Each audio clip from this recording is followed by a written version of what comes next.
Liberals are the worst kind of people. Don't at me. The distinction between leftists and liberals is an important one, and one that is slowly becoming more apparent to even those that consider themselves to be largely apolitical. The term leftist is a far broader label. On the milder side of the leftist label, you have social democrats who are in support of progressive policies, but are still ultimately in favor of a mixed capitalistic economy.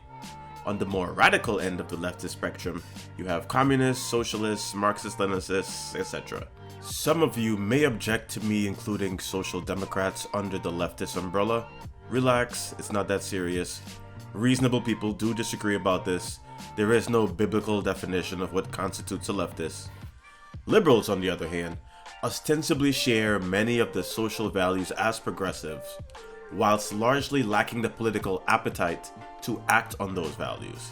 Milquetoast liberals are typically characterized by their preference for slow, moderate reform, respect for institutions, and harm reduction. Harm reduction unto itself is not necessarily a bad thing to aim for, but the way it is weaponized by liberals is.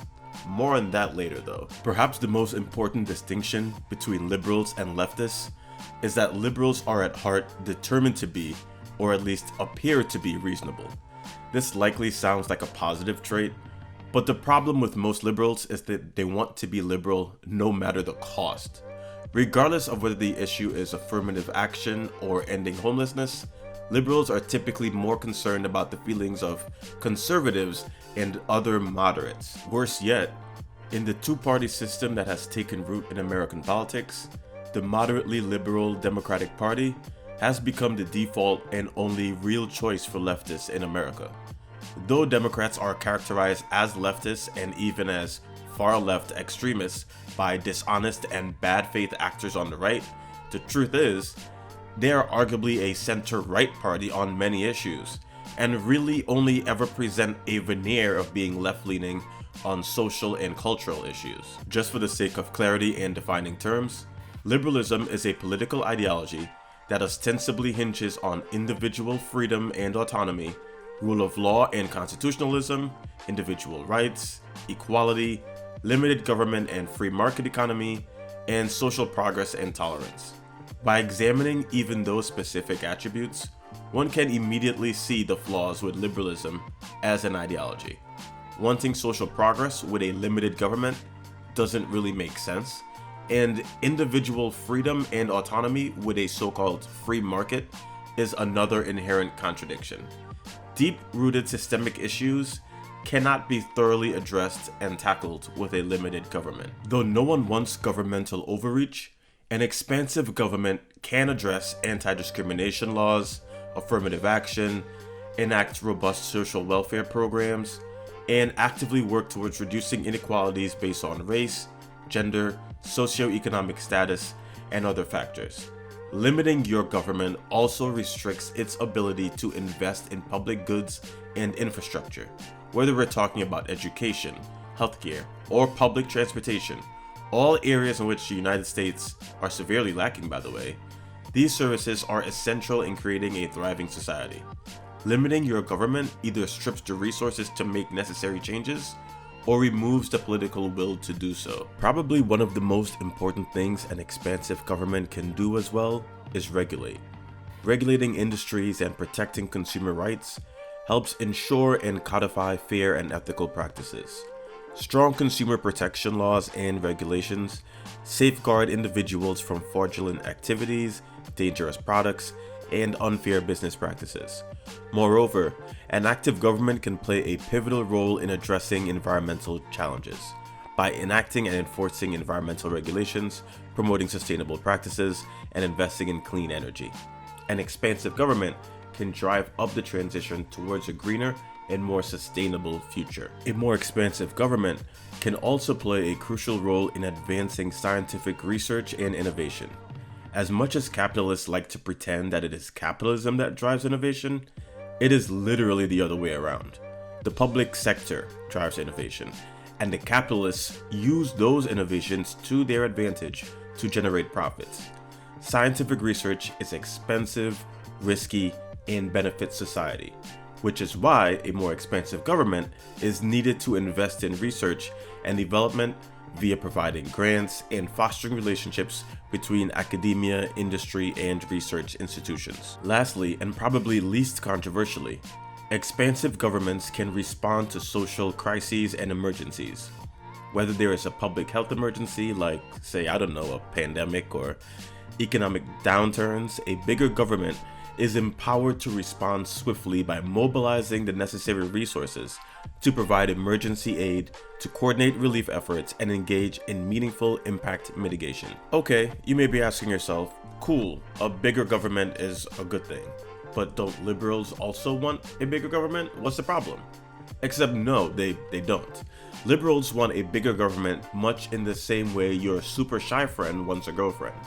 Sure, he might talk a big game about impressing his crush and all the things he's going to say to her when he sees her, but once they're in the same room, he folds like a cheap lawn chair. Much in the same way, liberals, elected officials, and regular citizens alike, liberals will publicly denounce the actions and motivations of their conservative peers, but will effectively do nothing to fight back against them. As an example, liberals will claim to be in support of a woman's right to choose, but they did nothing to codify Roe v. Wade, choosing instead to sit on their hands and act outrage when a majority conservative Supreme Court overturned the landmark decision. This is made all the more egregious by the fact that Republicans have been clearly planning this move for literally decades.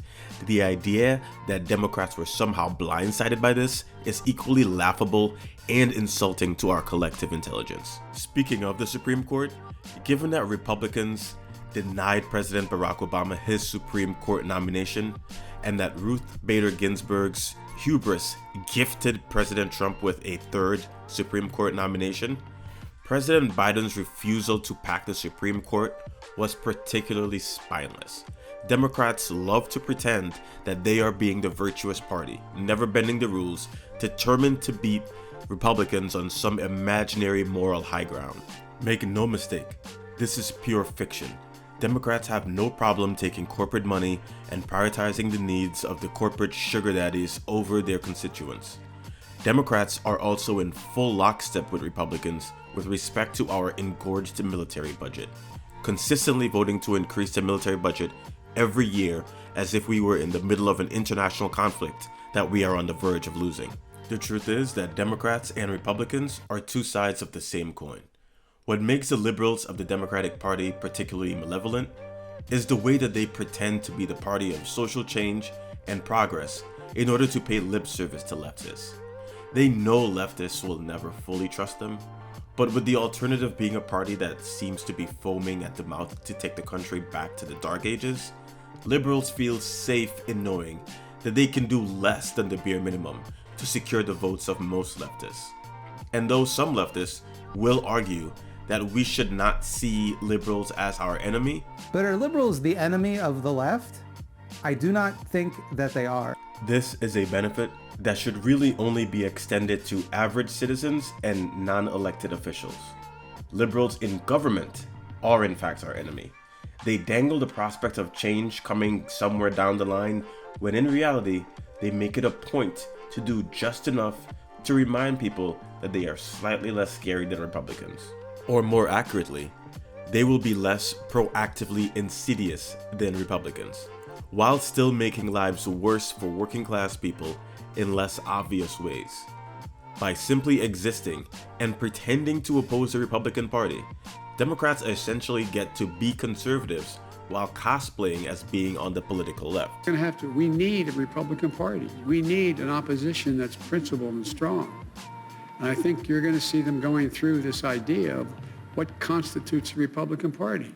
Democrats intentionally pretend to be handcuffed by Republicans because it is the only way they can obtain power. Democrats play the game they do because if they openly acted like Republicans, the parties would inevitably merge, and an actual left-wing party might emerge from the ashes. They definitely do not want that.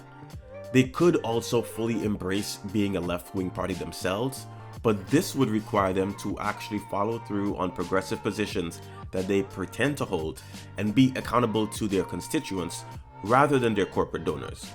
they also do not want this. They are just as corrupt as Republicans. They want corporate money. It is for this reason that Democrats will intentionally handcuff themselves by playing along with the filibuster, pretending that Republicans are the only obstacle to enacting any change. But ironically, they need Republicans to win. The worst case scenario for Democrats would be to win a string of consecutive elections whereby they control all branches of government. Prolonged majority rule would severely limit the number of excuses they have for not doing anything more than the bare minimum, and their facade as a left-wing party will be revealed as just that to even the most casual, apolitical person that does not pay attention. Republicans do not have this problem, however. They desperately seek to hold and maintain power as much as possible. This is why Mitch McConnell diligently ushered in so many federal judges during the Trump era with ruthless efficiency. It's the reason why they shamelessly denied President Obama his Supreme Court nomination and faced no backlash from conservative voters. Conservatives do not expect their party to play fair, and in fact, prefers when they don't. So rather than actively undo the harm that Republicans do, Democrats serve only to slow them down. And even on that front, they are failing. Extremism cannot be countered by moderation. Aside from reversing affirmative action, conservatives have managed to reverse abortion rights and are constantly scheming to further limit rights and find ways to stay in power. Even worse, Democrats will openly court conservative voters, espousing the need to unite the country. Democrats are in reality the party of moderates that will only occasionally tolerate those that are further left. The fact that Senator Joe Manchin is a member of the Democratic Party really should let you know what time it is for the donkey party. Liberals are the worst because of their lack of spine and values. Conservatives, though much of their rhetoric is gross, it is at least mostly transparent and honest, even if their logic is rarely internally consistent.